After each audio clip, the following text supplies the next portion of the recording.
Vamos a compartir la palabra del Señor. Hoy vamos a estar mencionando algo que debemos como iglesia celebrar, si bien para nosotros todos los días es motivo de celebración, porque todos los días tiene cumplimiento la palabra de Dios y todos los días sigue vigente lo que pasó en alguna fecha. Nosotros no conmemoramos sencillamente la fecha de Pascuas, sino que nos gozamos en que este fue el día que comenzó algo glorioso que no se detiene y sigue pasando todavía el día de hoy. De acuerdo a lo que dice el libro de Éxodo, capítulo 12, desde el versículo 1 en adelante hasta el versículo 28, en ese capítulo, en estos primeros 28 versículos, la palabra nos explica un poco cómo el Señor comienza a revelarse como Salvador, como protector de un pueblo que era pecador y que estaba sumergido en la idolatría a través de haber sido esclavos. Y de alguna manera tenemos similitud. A veces miramos desde lejos la cultura del pueblo hebreo contaminada. Ustedes se imaginan tantos años sujetos a la forma en que se manejaban las cosas allí en Egipto, y de repente nos encontramos con esta particularidad, que empezaron a adorar los dioses de ese lugar y empezaron a olvidarse de su Dios. A veces salirnos del lugar puede ser contaminante para nosotros. Algunos de nosotros que estamos en Cristo, gracias a Dios hemos permanecido, pero algunos han tenido la experiencia, triste experiencia, de haberse apartado por un tiempo. Y es inexplicable cómo un día alguien que tenía la verdad de Cristo termina adorando cualquier cosa, termina sumergido en una situación que a veces es contradictoria para su propia vida. Cuando hablamos de adorar, cuando hablamos de exaltar, estamos hablando de poner en primer lugar.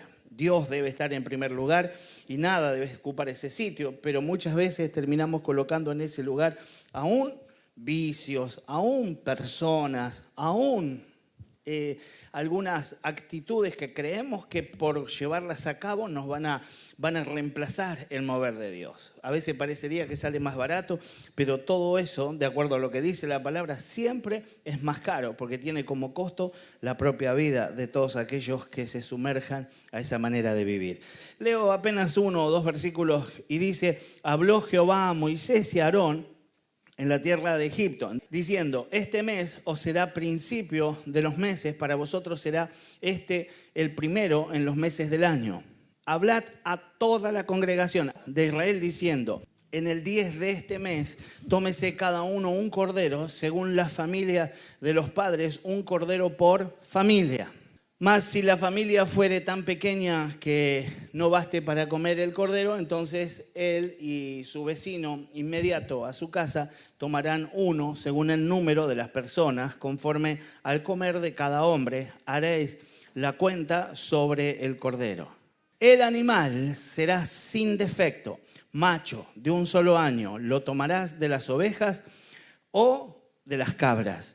Y lo guardaréis hasta el día 14 y este mes, y lo inmolará toda la congregación del pueblo de Israel entre las 2 tardes. Y tomarán de la sangre y la pondrán en los postes y en el dintel de las casas en que lo han de comer. Y aquella noche comerán de la carne.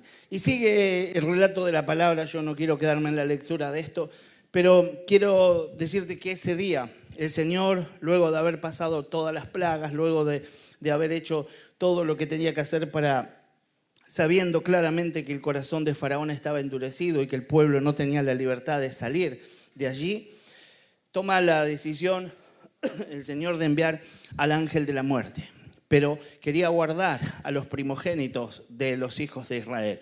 El ángel de la muerte iba a llegar sobre todo primogénito en ese lugar, y en ese lugar también estaban los primogénitos de los hijos de Israel. Quiero decirte que todavía hoy esa actitud sigue vigente. El diablo tiene la misma intención de matarnos. Y verdaderamente que nos quisiera, y si pudiera nos haría todo el daño que pueda, pero estamos bajo la cobertura del Señor.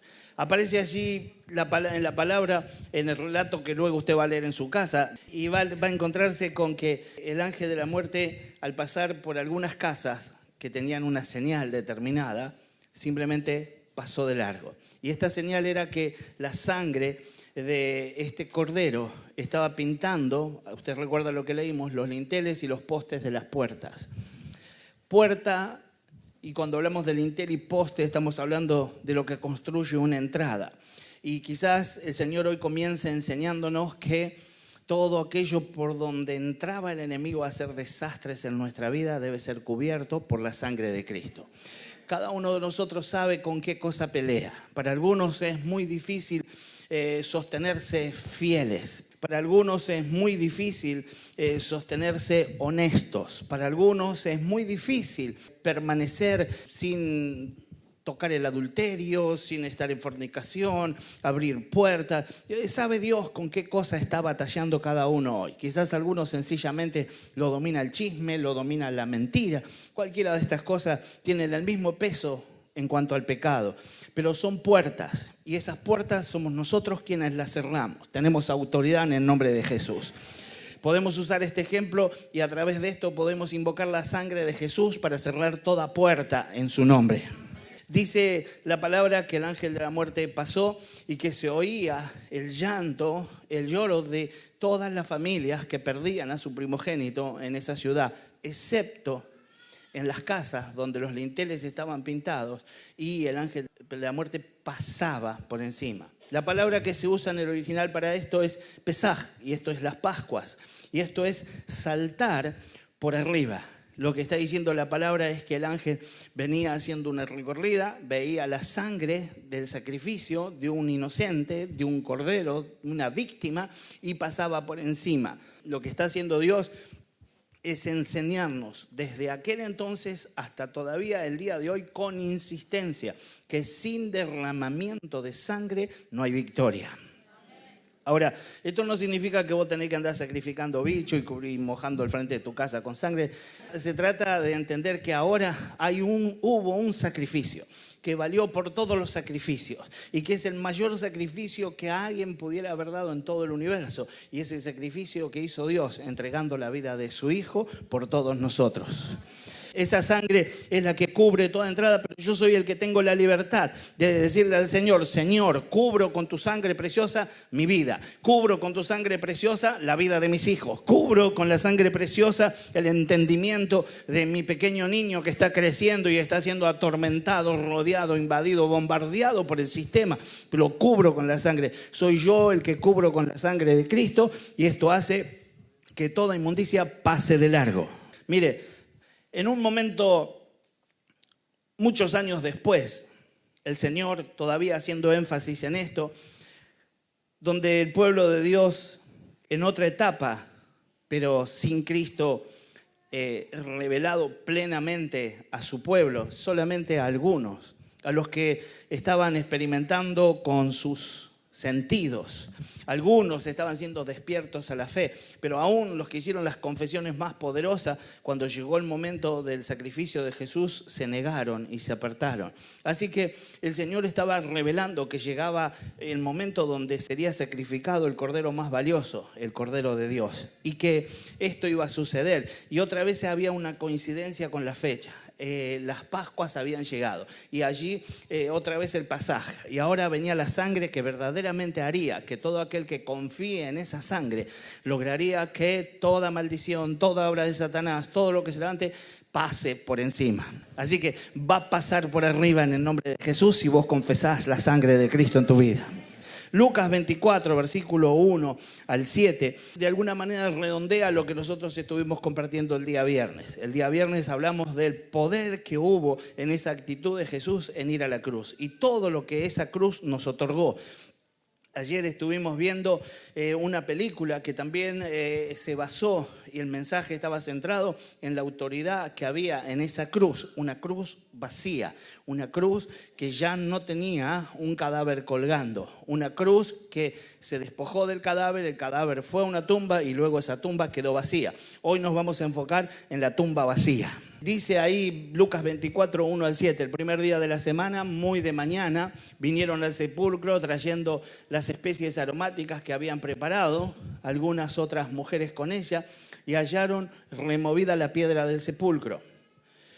Creo que todos conocemos el tema, pero para simplemente ampliarnos, el tipo de sepultura era diferente. El tipo de sepultura era más bien una taberna, una caverna, una cueva, un lugar que tenía una piedra muy pesada que rodaba para tapar el ingreso. Allí se colocaban los cadáveres y las mujeres que llegaban como para hacer un proceso de aromatizar el ambiente, de poner hierbas que lograrían que el cuerpo se sostenga por algún tiempo sin echarse a perder tan rápido y quizás hasta sosteniéndose en esa forma por un tiempo, como vendría a ser el trabajo que podría hacer cualquier persona que tenga la intención de sostener un cuerpo a través del tiempo, con los límites que el tiempo da para nosotros los seres humanos. Pero Jesús estaba en otros planes, que son los planes de Dios y que son mayores. Y cuando ellos llegaron a ese lugar, dice la palabra, hallaron la piedra removida del sepulcro. Entrando, no hallaron el cuerpo del Señor Jesús. Y aconteció que estando ellas perplejas por esto, he aquí se pararon junto a ellas dos varones de vestiduras resplandecientes. Y como tuvieron temor y bajaron el rostro a tierra, les dijeron: ¿por qué buscáis entre los muertos al que vive? No está aquí, sino que ha resucitado. Acordaos de lo que os habló cuando aún estaba en Galilea, diciendo: es necesario que el Hijo del Hombre sea entregado en manos de hombres pecadores y que sea crucificado y resucite al tercer día. Quiero decirte que Jesús ha resucitado.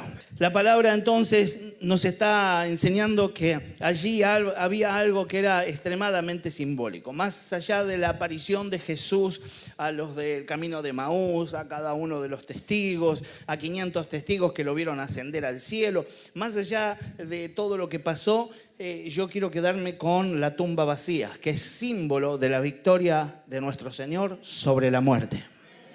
Así que entonces nos está contando la palabra que ese lugar estaba presentando una tumba vacía. Primera de Corintios 15, versículo 19 en adelante, dice que aquellos que somos capaces de esperar en el Señor recibiremos esto. Dice: si en esta vida solamente esperamos en Cristo, somos los más dignos de conmiseración de todos los hombres. Mas ahora Cristo ha resucitado de los muertos, primicia de los que durmieron es hecho. Porque por cuanto la muerte entró por un hombre, también por un hombre la resurrección de los muertos. Porque así como en Adán todos mueren, también en Cristo todos serán vivificados. Aleluya. Primera de Corintios 15, versículo 14. Y si Cristo no resucitó, entonces nuestra predicación es vana y también vuestra fe. ¿Sabe? La idea es que si Cristo no resucitó, no sirve nada. Si alguien llega a enseñarte la palabra torcida, si alguien quiere conducirte a una nueva manera de mirar la palabra, si alguien quiere contarte que en realidad Cristo murió, pero que se robaron su cadáver, si alguien quiere traerte otra nueva versión, negate a esa versión. Porque lo que el Señor ha revelado es que Él ha resucitado. Y si esa tumba no estaba vacía, y si Él no hubiese resucitado, todos nosotros hoy estaríamos en condenación. Por lo que nosotros no buscamos una salida a nuestra condenación creyendo cosas increíbles, sino que nos afirmamos en lo que la palabra nos dice, creemos lo que la palabra dice y entendemos lo que el Señor hizo para favorecernos. Sin esa resurrección, nuestra fe sería vana. Sin esa resurrección, el mensaje que estamos hablando sería vano. Pero no es vano porque esa resurrección sí estuvo en el nombre de Jesús. Cientos de testigos, todo un imperio tratando de esconderlo. Yo no voy a entrar en esos detalles, es apasionante entrar en esto, pero terminaríamos muy tarde. Pero cientos de personas fueron testigos de lo que pasó. La Biblia cuenta lo que pasó. El Señor se reveló. Aún sus propios apóstoles muchas veces les costó entender la presencia de Jesús vivo en ese lugar. Algunos que dudaban pretendieron tocar las heridas para poder entender qué es lo que había pasado. Quiero decirte que el Señor ha resucitado Y contra ese mensaje se levantarán muchísimos. Muchos se van a acercar a decirte que Jesús, cualquiera que quiera derribar tu fe, sabe que tiene que golpear ahí, diciendo que Jesús no ha resucitado, que el cuerpo no apareció, que esto no está, que quizás se lo robaron, que quizás pasó otra cosa. Quiero quitar todo espíritu de duda de este lugar y quiero establecer la gloria de Dios a través de la palabra. Y confesamos entonces, Jesús ha resucitado. Porque no desapareció solamente, sino que apareció vivo a muchos testigos y confesó la palabra y restauró a Pedro y preparó a los discípulos que seguirían la obra. El Señor es el que todos ellos confesaban luego como alguien que había resucitado. Y esa es la victoria que nosotros tenemos en el nombre de Jesús. Aún esto había sido profetizado. Muchos versículos hablan de un Jesús, del nacimiento virginal de un niño en el pueblo de Dios que crecería y que se conservaría en santidad, libre de toda atadura y de todo lo que la muerte pudiera usar para atacarlo, pero no iba a tener posibilidad de tocarlo. La muerte no lo pudo tocar porque él permaneció en santidad. Por eso cuando alguien venga con un mensaje y te diga Jesús era hombre, pudo haber tenido una noviecita, pudo haber estado... me parece que tenía algo con Magdalena. Me parece, cuando viene alguien con esas teorías completamente diabólicas, expulsalo en el nombre de Jesús. No tengas temor de decirle callate Satanás en el nombre de Jesús. Y si es tu suegra, decirle Satanás y todos los demonios, o sea, y le decís que se calle, pero que no diga mentiras en el nombre de Jesús. Amén. Porque es importante que nosotros establezcamos los principios.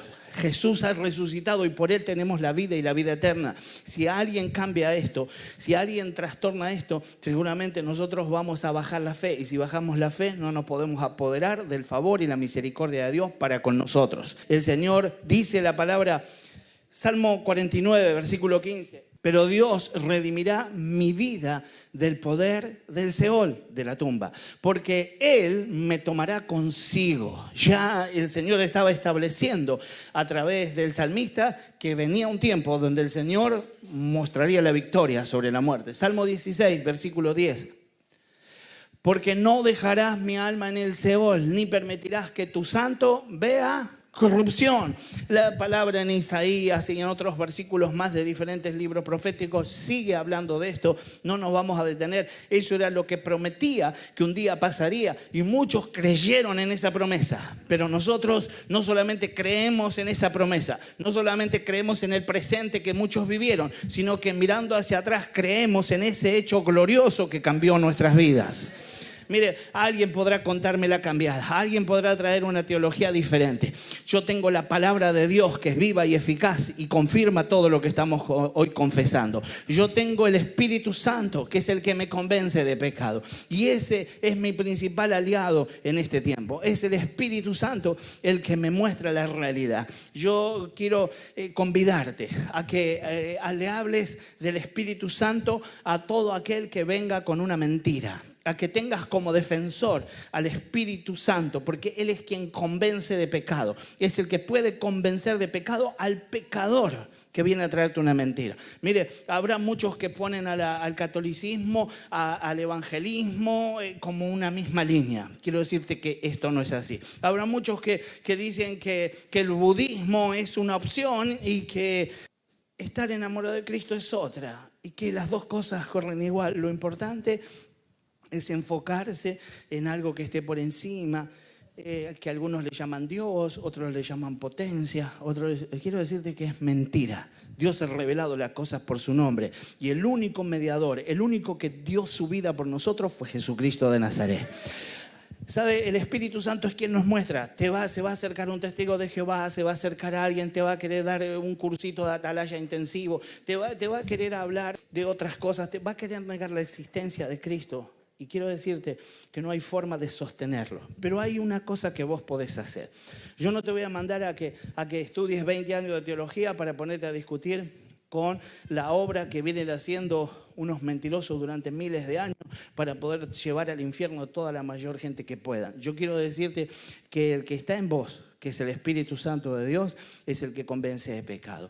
Cuando alguien te quiera hablar de su religión para convidarte de ella, vos hacele esta propuesta. Yo no quiero escuchar. Yo quiero percibir y quiero que vos percibas. Yo sé que el poder de Dios está en mi vida. Dame la mano y vamos a orar.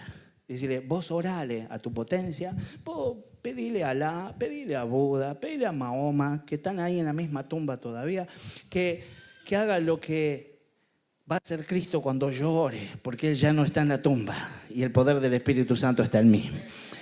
Y comienza a orar por esa persona. Y en el ratito lo vas a tener planchado en el piso, sacando todos los demonios afuera, y un rato más hablando en lengua al lado tuyo y vienen para la casa de Dios. Poder en el nombre de Jesucristo.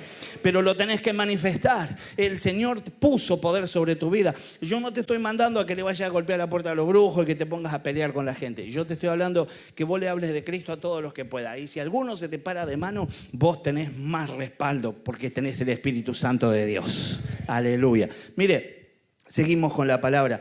Lo primero que vamos a entender que la tumba vacía entonces fue profetizada. El Antiguo Testamento en varias ocasiones, y leímos los 2 salmos, lo confiesan así. Era una promesa de parte de Dios. Era una promesa de parte de Dios.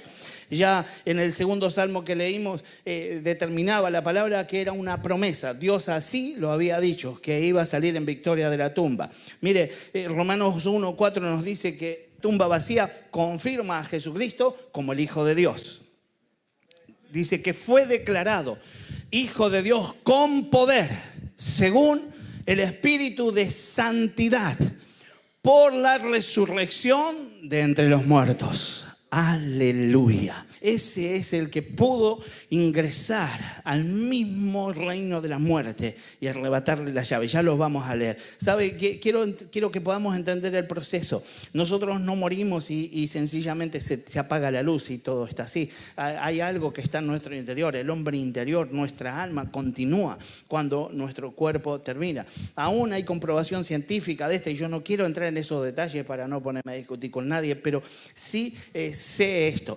La Biblia dice que nosotros somos cuerpo, alma y espíritu. Y nuestra alma tiene como interior al espíritu humano. Y el espíritu humano tiene como interior la llenura del Espíritu Santo. Ahora, esto continúa aunque nuestro cuerpo termine. Y algún día resucitaremos, seremos levantados cuando el Señor venga. Aunque te haya comido los tiburones, aunque haya quedado un pedacito en cada punta del océano, aunque no importa, de todas partes tu cuerpo se va a juntar célula por célula y va a conformarse el cuerpo nuevo para otra vez estar en la gloria con Cristo por la eternidad.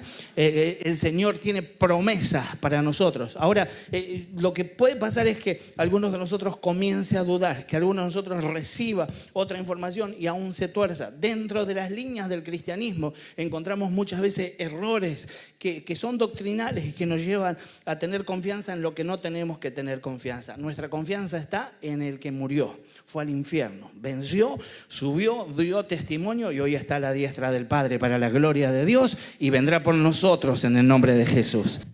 Aleluya. Mi destino está garantizado, mi eternidad está garantizada. Yo no tengo que jugar, no tengo que esperar, no me tengo que comer las uñas a ver qué pasa ese día. Mi fe me da vida eterna. Mire, leíamos entonces que Él es confirmado como el Hijo de Dios. Ahora quiero decirte que también esto que pasó establece juicio. Porque a través de ese juicio podemos determinar qué es lo que somos. Si nosotros no reconocemos lo que somos, si no reconocemos nuestra naturaleza, si no reconocemos el pecado que hay en nosotros, no podemos obtener el favor de Dios. Lo primero que yo hago cuando llego a Cristo es confesar mis pecados. Todos hicimos esta oración algún día. Pero quiero decirte que en esta oración, sencillamente para que después vos lo hables a sola con el Señor, en esta oración le dijimos al Señor, esto es lo que soy. Y estos son todos los pecados que tengo. Y el Espíritu Santo te auxilió y te hizo acordar de las macanas que te mataste hace 8 años, hace 5, hace 3 y antes de ayer. Y cuando estabas delante de Él, venías, recurrían toda esa información y vos le decías, Señor, yo quisiera generalizar, pero tengo que puntualizar ese día, esa macana que hice. Quiero puntualizar ese día, ese error que cometí. Quiero puntualizar, Señor, delante tuyo que hay mucho pecado y que quizás ni me acuerde de algunos, pero tu Espíritu Santo los va a sacar a luz. Y todos ellos yo lo entrego en tus manos. Me arrepiento. ¿Qué le dijimos? Me arrepiento. Y cuando vos te arrepentís, la sangre de Cristo cobra vigencia y viene sobre tu vida y te limpia. Y una vez que la sangre de Cristo te limpia, tu condición es condición de santidad. Tenés el mismo nivel de santidad de Cristo. Ahora el Señor, que es el que juzga, te ve a través de un vidrio diferente. Los lentes del Señor son la sangre de Cristo. Y el Señor te está viendo y te ve perfecto. No importa cuántos errores hayas cometido, sos perfecto delante del Señor. Aleluya. Mire, Hechos 17, versículo 30. Pero Dios, habiendo pasado por alto los tiempos de esta ignorancia, ahora manda a todos los hombres en todo lugar que se arrepientan. Por cuanto ha establecido un día en el cual juzgará al mundo con justicia, por aquel varón a quien designó, dando fe a todos con haberle levantado de los muertos. Esa tumba vacía también trae juicio, pero tenemos libertad de ese juicio a través del arrepentimiento y de creerle al Señor.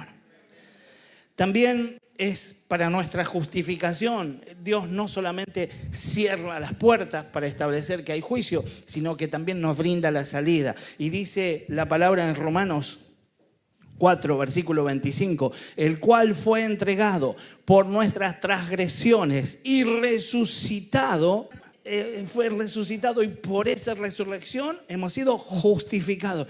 Tu palabra, tu arrepentimiento no sirven para justificación. Tu confesión no sirve para justificación. Lo único que podía justificarte era la sangre de Cristo y su tumba vacía para la gloria de Dios. Romanos 8, versículo 33. También dice la palabra que nos libra de la acusación. Dice, ¿quién acusará a los escogidos de Dios? Dios es el que justifica. ¿Quién es el que condenará? Cristo es el que murió, más aún el que además está a la diestra de Dios, el que también intercede por nosotros. Algunas cosas más que se agregan al hecho de que la tumba esté vacía. La tumba vacía hizo que ya esa muerte que llegó para cubrir nuestro lugar, como cubriendo el espacio de nuestra condenación, ahora ya no esté. También la resurrección nos ha provisto de alguien que intercede por nosotros y que está junto al Señor. Y luego pregunta el versículo 35, ¿quién nos separará del amor de Cristo? Tribulación o angustia o persecución o hambre o desnudez o peligro o espada. ¿Hay algo acá en la tierra que pueda separarte de Cristo? Luego dice la palabra, como está escrito, por causa de ti somos muertos todo el tiempo, somos contados como ovejas de matadero. Antes, en todas estas cosas, somos más que vencedores por medio de aquel que nos amó. Por lo cual estoy seguro de que ni la muerte, ni la vida, ni ángeles, ni principados, ni potestades, ni lo presente, ni lo porvenir, ni lo alto, ni lo profundo, ni ninguna otra cosa creada nos podrá separar del amor de Dios, que es en Cristo Jesús, Señor nuestro.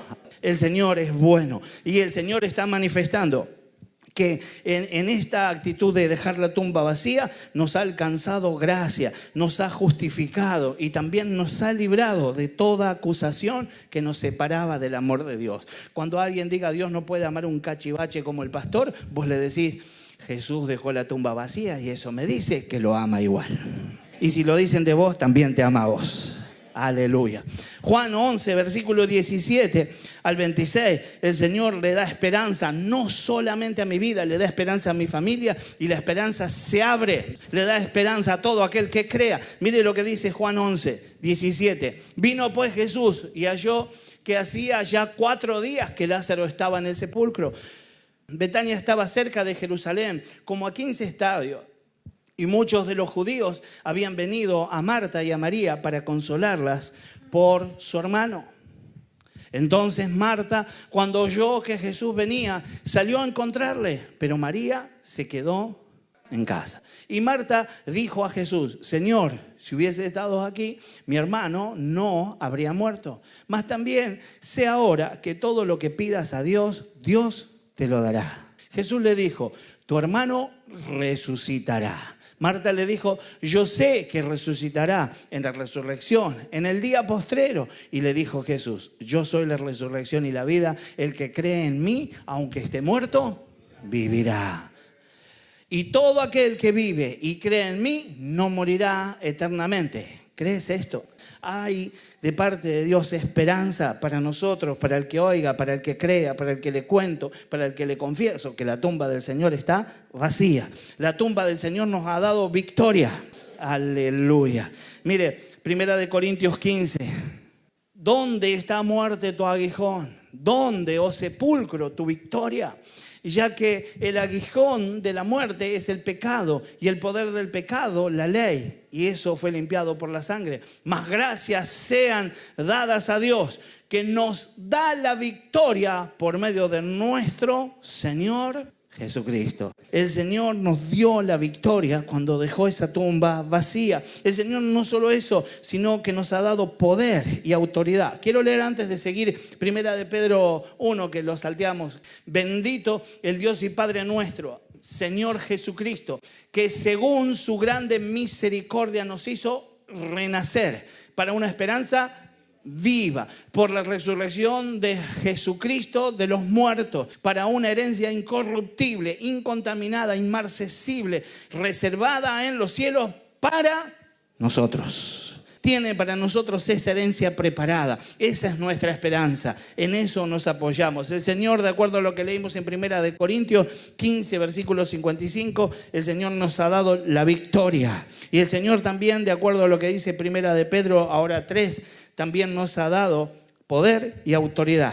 Porque también Cristo padeció una sola vez por los pecadores, el justo por los injustos, para llevarnos a Dios, siendo a la verdad muerto en la carne, pero vivificado en espíritu, en el cual también fue y predicó a los espíritus encarcelados. La palabra continúa expresando la actitud de nuestro Señor. El Señor llegó, bajó y tomó autoridad y arrebató la autoridad que el diablo había tenido desde el día que contaminó al hombre allí en el Edén. Desde ese día, el diablo, a través de sus mentiras, corrompió a la humanidad. Y toda la humanidad había quedado bajo perdición. Ahora llegaba el momento que el Señor le daba la victoria a la humanidad y ponía poder y autoridad en lo que ellos confesaran. Mire, Efesios 4, versículo 8 a 10. Dice la Biblia que no solamente nos da autoridad porque sí, sino que Él venció, Él le quitó la llave de la muerte. Mire, vamos a leer este y otro versículo. Por lo cual dice, subiendo lo alto, llevó cautiva la cautividad. Ya no hay quien pueda encarcelar. Y dio dones a los hombres, les dio capacidad de que puedan permanecer libres. Y eso de que subió, ¿qué es? Sino que también había descendido primero a las partes más bajas de la tierra. El que descendió es el mismo que también subió por encima de todos los cielos para llenarlo todo. El próximo versículo nos va a ayudar un poquito más con respecto a esto. Y dice ahí Apocalipsis 1, versículo 18. Y el que vivo y estuve muerto, mas he aquí que vivo por los siglos de los siglos. Amén. Tengo las llaves de la muerte y del Hades. Él arrebató la victoria al diablo. Ya no había forma que pudieras estar encarcelado. Ahora el Señor te ha dado la libertad y la vida eterna en el nombre de Jesús. Aleluya. La tumba vacía, entonces nos habla de autoridad. El diablo se había tomado una autoridad llevando al hombre a la perdición, pero ahora el Señor le ha dado la libertad. Y necesitábamos de un partícipe más, del que hablamos muchas veces en el encuentro, para sostenernos con todo esto que hizo Dios. De esta misma persona de la que estamos hablando, la tercera persona de la Trinidad, de la que yo les comentaba, que es bueno manifestar su poder cuando me enfrento con otra creencia, cuando alguien viene a enredarme. Y entonces ahora la palabra me está diciendo también que su tumba vacía me provee el paso, le da el paso libre al Espíritu Santo. Hechos 2, versículo 33, dice así. Así que exaltado por la diestra de Dios, habiendo recibido del Padre la promesa del Espíritu Santo, ha derramado esto que vosotros veis y oís.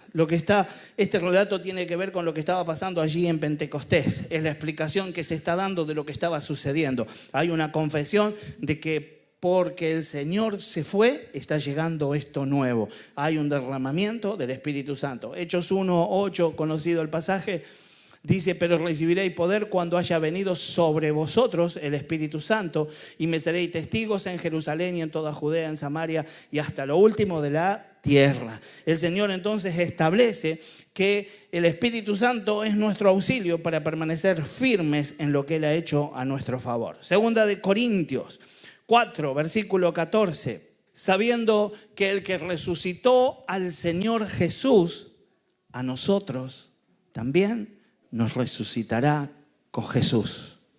Nos presentará juntamente con vosotros. Pero verdaderamente, qué bueno que es el Señor. Qué proceso tan glorioso para llevarnos a nosotros a esto. Qué proceso tan glorioso para hacernos entender que el Señor tiene planes de vida eterna para con nosotros. Sabiendo que Él resucitó, nosotros confiamos en que seremos resucitados juntos con Él. Romanos 6, versículo 8, dice así: y si morimos con Cristo, creemos que también viviremos con Él. Esto de que si morimos con Cristo significa sencillamente que si yo le soy fiel a lo largo de todos los días de mi vida, si se termina mi vida, no sé cuánto pensás vivir, no sé si el Señor te va a dar 150 años, 130, si vas a ser muy longevo, amén. Pero los años que vivan, un día, este ciclo termina. Y si ese día vos le fuiste fiel al Señor y has creído, si vos morís con Cristo en tu corazón, ahí comienza la vida eterna. Ahí cobra valor la resurrección de nuestro Señor. Si yo muero con Cristo, vivo con Él. Es la experiencia gloriosa que tenemos los cristianos. Ha preparado todo para que si morimos con Él, vivamos con Él. El Señor no te creó para que vivas 80, 90, 100 años y después condenación. El Señor te creó para que vos tengas una vida eterna junto a Él, para que vivas con Cristo por siempre. Si morimos con Cristo, creemos que también viviremos con Él. Quiero compartir simplemente de Juan el versículo 26 del capítulo 11, 25 y 26. Y le dijo Jesús: yo soy la resurrección y la vida. El que cree en mí, aunque esté muerto, vivirá. Todo aquel que vive y cree en mí, no morirá eternamente. ¿Crees esto? Te pregunta el Señor, ¿crees esto?